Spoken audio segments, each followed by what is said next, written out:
The impression's been that he's consistent. He's Mr Consistent, really. A very natural leader, a very consistent leader. He wasn't someone that would sit in the corner of a dressing room and bark orders. He goes down as one of the great leaders. A really good sense of humour. Like he's a very playful human being as well. Family was really important to him, and his friends. You'll never go far with MS Dhoni not having one or two of his really close friends that are, you're retired a long time, but it's actually the wrong word, retired. It's actually rewiring, and I'm sure you'll have great purpose post your cricket as well. And for me to be involved with yourself and your family and anything that you really want to put your mind to in life. And this is an argument that I have regularly, not just with MS, but India in general, is that Australia by far has the best mangoes. But you've never tasted a mango until you've tasted our Bowen mango.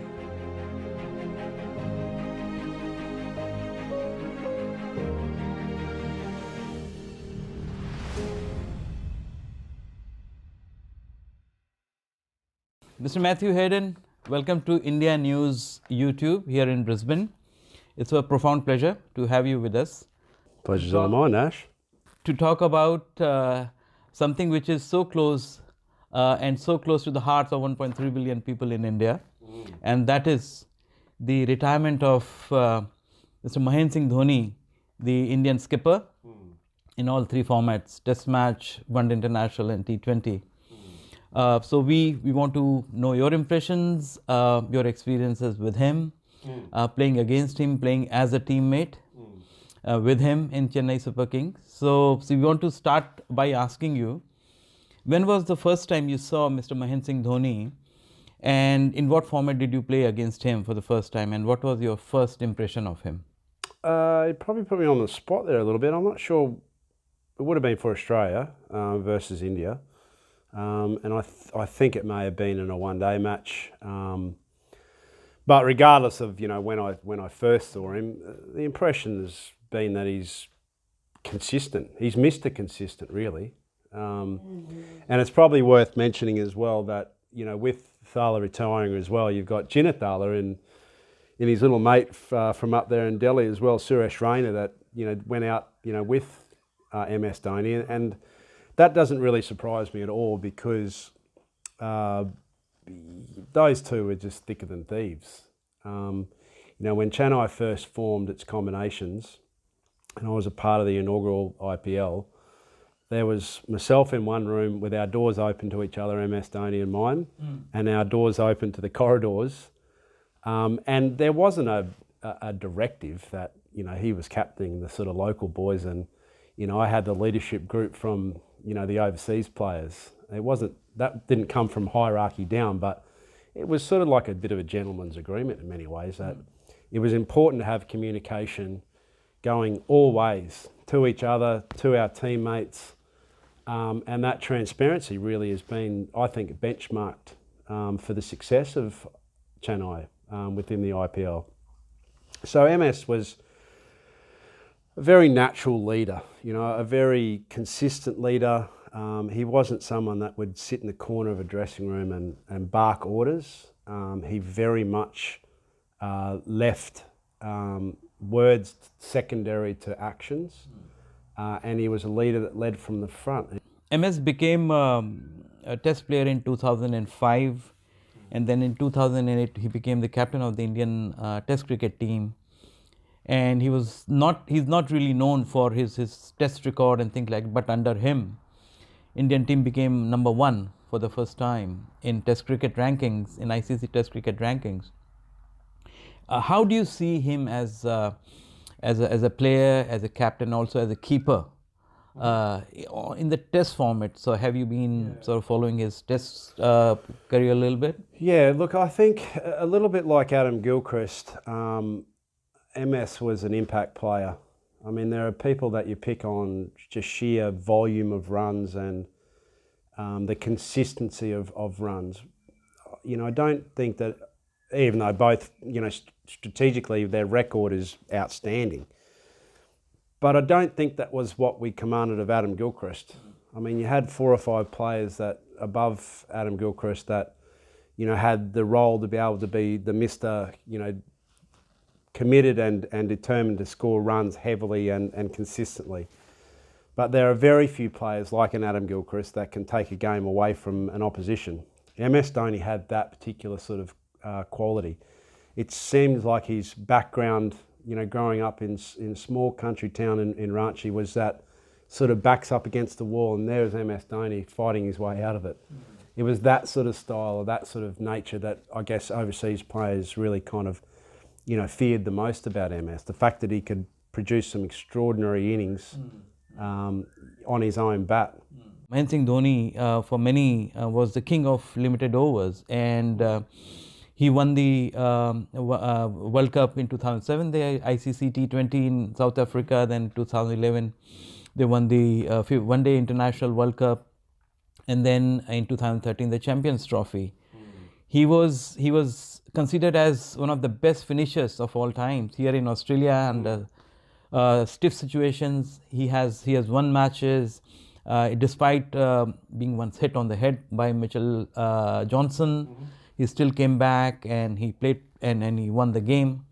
So as a one-day international player, you had played against him, and I want your recollections, Hayden'S, on that semi-final in ICC 2007 T20 in South Africa. You played very well in that game. You had a great start, but towards the end, the Australian team fumbled. So what is your impression of Mahendra Singh Dhoni there as a keeper and also the captain and playing against you all in the ICC T20 semi-finals? Yeah, look, I think in many ways Australia, for the very first time, just carried I wouldn't say it's a negative attitude, but an attitude that wasn't really befitting that of a national team prioritising T20 cricket. It came very late to the charge on that. And I'm talking pretty much not just at a playing level, pretty much at every level. Like, you only have to look at the way that the IPL started some 4 or 5 years ahead of Big Bash League. 2020 cricket was the last priority for Australian cricket. And the results, you know, have been according. So you have to give credit to India, where they were really taking on, you know, T20 cricket to the highest level. You know, I guess in many ways you could say that the conception of the IPL was based on, you know, its fantastic win in the 07 World Cup. Well, where would Indian cricket be, or T20 cricket in India be, without that win? It was an obvious catapulting of mindset and catapulting of priority, which then ticked on to, you know, the conception of the IPL, and then later the IPL even going to South Africa as well. So, you know, that win and that victory and his leadership was really primal, I think, in you know, the revitalisation of the shorter versions of the game. And of course, again, when you look back, you know, at that particular side as well, in the semi-final, you just had some great, you know, natural players of the shorter versions of the game. And he just sort of, you know, was one of the figureheads of it. Mm-hmm. And I think Srisanth actually, yeah. I remember, got me out, you know, on that particular day. And again, he was a really fine, you know, short version bowler, much more so than the longer format. It sort of suited him, his slower balls, his in-swingers. You know, he's a great competitor. So he was someone that on that particular day, you know, found his mark when I was on fire. I mean, Durban was a place which I always loved to play, I've got to say it. Mostly because I could go surfing the moment that I finished playing cricket. Hayden'S, you in the beginning, you touched upon your experiences with MS in Chennai Super Kings. And I think you are one of the very few who have got so many perspectives on him because of your varied interaction with him as an opponent in various formats, Test and One Day International T20, as a team player in Chennai Super King, and also as a commentator commentating on his game. So you have got all these different perspectives on him. And so in that Chennai Super King experience, what is all that story about the Mongoose? Yeah, you're right. I mean, I do feel very privileged, Ashutosh, you know, to see the game, you know, with different lenses on. You know, to have the ability to be able to say, well, yeah, you know, I started playing the first 3 seasons of the IPL at a time when, as Australians, I guess, you know, we'd had multiple experiences of playing in England with English players, you know, whether we went, a bit like India does as well. As a youngsters, you go over and you play the county championship, and you see players from the inside in a totally different way from when you're versing them. So it was great to have that insight, you know, from the Indian perspective, because what I realised is that you need a really cool, strong, steady head, because India as a nation is a very emotional, nationalistic nation. It can be as low as low as low as low it can be, or it can be in stratosphere and as high as a kite. And the outcome, it's very outcome, from a cricket sense, it's very outcome focused. Whereas in the Australian cricket team, it was very process focused, and very, the emotional side of the engagement was pushed to the outer bleachers of mindset. So again, this is a great example of how MS Dhoni, who in many ways you have to feel his arm to realise that he's got a pulse. You know, he's very calm, very cool, very consistent. He just sort of, you know, takes the hills and valleys out of the emotional play that's always there in the background. From my perspective, that was a revolution, by the way. You know, yeah, your well, Mongoose. I loved innovation, and Yeah. I continue to enjoy innovation. T20 cricket was all about innovation for mine. You've got the other 2 steady products in one-day cricket and Test cricket. So I was always looking for a natural edge around the innovation. So, you know, for 2 years I've been practicing with this shortened bat, abbreviated bat. But when it all comes down to it, you have to have the courage to try the innovation. Someone has to road test it for the first time, and I felt, you know, in my game, with the amount of resource and practice that I'd had with it, that it was ready to go. But not according to MS, who basically said, mate, I'll give you anything that you want in life, not to use that. You tried very hard to convince him that you have done a lot of practice with it in the nets. Yeah, well, he'd seen me yeah. practice with it, but, you know, it's a different thing between a bit of a muck around. I mean, there's lots of innovations off and away from the field of play. You know, you've got nicking bats, you know, you've got, you know, shortened bats, truncated bats, you know, that they use within catching practice and a whole bunch of other things. But, you know, the traditions of the game are such that it's a very conservative game. And so with conservative thinking, it doesn't become, you know, a great deal of priority to start to look for innovations within product. I mean, the moment that the bats got thicker and every former player was jumping up and down saying, oh, it's almost cheating.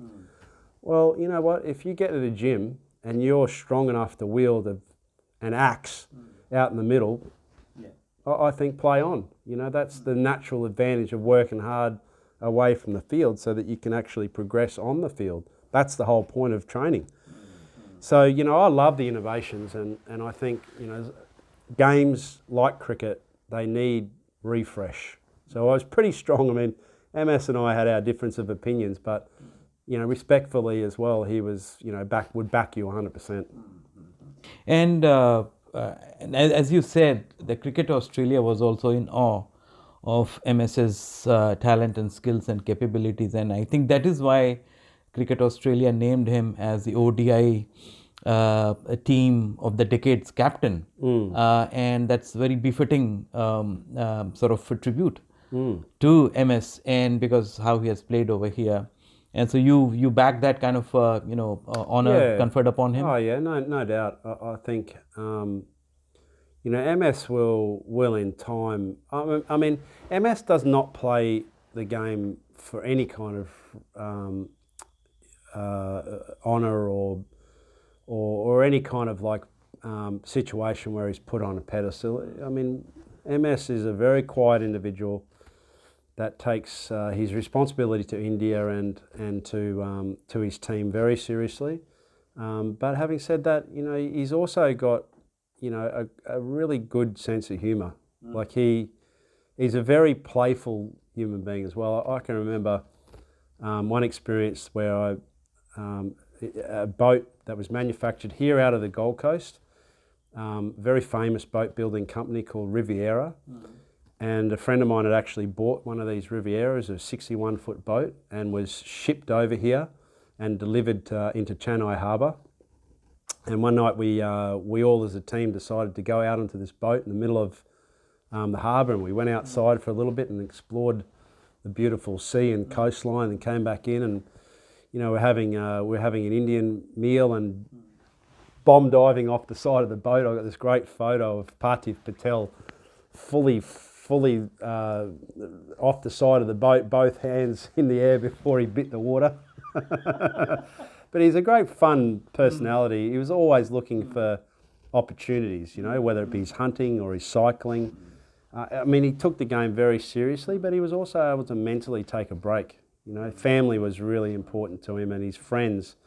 You know, you'll never go far with MS Dhoni not having one or two of his really close friends that are, you know, in his trenches, and not the kind of friends that just put air in your tyres. Someone that, you know, like, just call it as it is for him, and he really relates to that. He's a very grounded human being. If I ask you that, can you imagine how impossible it would be to remain grounded as MS Dhoni? Like, it would be a very challenging task. You would have anyone from the highest level diplomats, including the Prime Minister. You would have major corporations and business entities trying to influence and cajole and trying to, you know, ensure that, you know, that he was not only a good brand ambassador, but a brand ambassador for those particular businesses. Then he would have a whole cricket nation of people from every walk of life that would be exploring their lives through MS Dhoni's vision and capturing some essence of hope and belief and prosperity, and, you know, a number of different things that you know, would come to the point where he's almost Ganesha, isn't he? He's godlike in stature and figure. So it must be very difficult to remain humbled. And I must say, as an Australian, being enveloped by an Indian culture, I find it really fascinating. Yeah, Sadhguru, I love following his socials, and he had a quote 2 days back that was talking to that exact point. You know, like, in his way, he said, you've got to have a really strong relationship to the earth. You know, however you sort of see that, but, you know, for me, I think that's such a beautiful comment, because it's exactly what drove me in cricket. Like, every day I got a chance to walk around on these magnificent grounds. And I came from the humblest of backgrounds, you know, like, my town was 7,000 people strong, and I lived 14 miles away from it. But there wasn't a day where I didn't touch the earth. You know, I didn't have shoes until I was 12. I could walk anywhere barefoot, and every day my feet would touch the ground. And then I was so lucky to play in a game that gave me the opportunity to walk around with authority on grounds, outside, you know, in the beautiful environments that we got the luxury of playing in. South Africa, India, Sri Lanka. We got this great chance to sort of be humbled by the people that adored and appreciated the game, respected the game. You know, so having that relationship to earth has got nothing to do with a bank account. It's only when you love something passionately and you're committed to it, the progression of it, of what your mindset looks like, that money should or will evolve. If I ask you that, if you have to get Mahendra Singh Dhoni here in Australia, in what role do you see him coming here and getting involved in the Australian cricket scene? I'm putting you on the spot, look, sorry. No, I think it will be nigh impossible, without trying to be a defeatist, to get MS Dhoni connected outside of India, you know, in any major sort of capacity. I just think that he's so routed in India that, you know, he's a very private individual as well. But I've only got one final comment, and this is an argument that I have regularly, not just with MS, but India in general, is that Australia by far has the best mangoes. And so I would like to explore whether or not MS Dhoni, because what we'd do is we'd order, no matter where we were, a box of mangoes, and we'd sit down religiously and squash them and cut the tops off and squeeze these mangoes out. But you've never tasted a mango until you've tasted our Bowen mango, which is right here in Queensland. So that's a challenge to MS Dhoni. Yeah, we should do it next time when the Indian team is here. And any message through our channel for MS for his post-retirement life, Hayden'S? Yeah, like MS, I don't need to say this down camera, but you know, for me, you've been a great inspiration. You've been someone that has always remained very humble, very true to what it is that you've wanted to achieve, and long may that continue, because you know, you retired a long time, but it's actually the wrong word, retired. It's actually rewiring, and I'm sure you'll have great purpose post your cricket as well. And you know, for me to be involved with yourself and your family and anything that you really want to put your mind to in life, I'll be there in a heartbeat, because you know, for me, it's been an important part of my life. I think we should end here, Hayden'S, but before that, on behalf of India News, we would like to say that we are also thankful for your love and affection for India. We know that you call India your spiritual home. You're very well connected to Sadhguru. You're also involved with various institutions here in the Goodwill Ambassador capacity. You love India, you keep going there, and so for that we are very thankful for connecting Likewise. with India and also promoting bilateral engagements in sports and other fields. Thank you so much for your time, Hayden'S, and wishing you all the very best. And seeing you sometime very soon in India, as soon as things smoothen up. Yes, disappear. yes. Yeah, no, yeah. Thank you sure. so much again for being with us. My pleasure. Thank you. G'day, I'm Matty Hayden. Please subscribe to Indian News for your latest news and updates.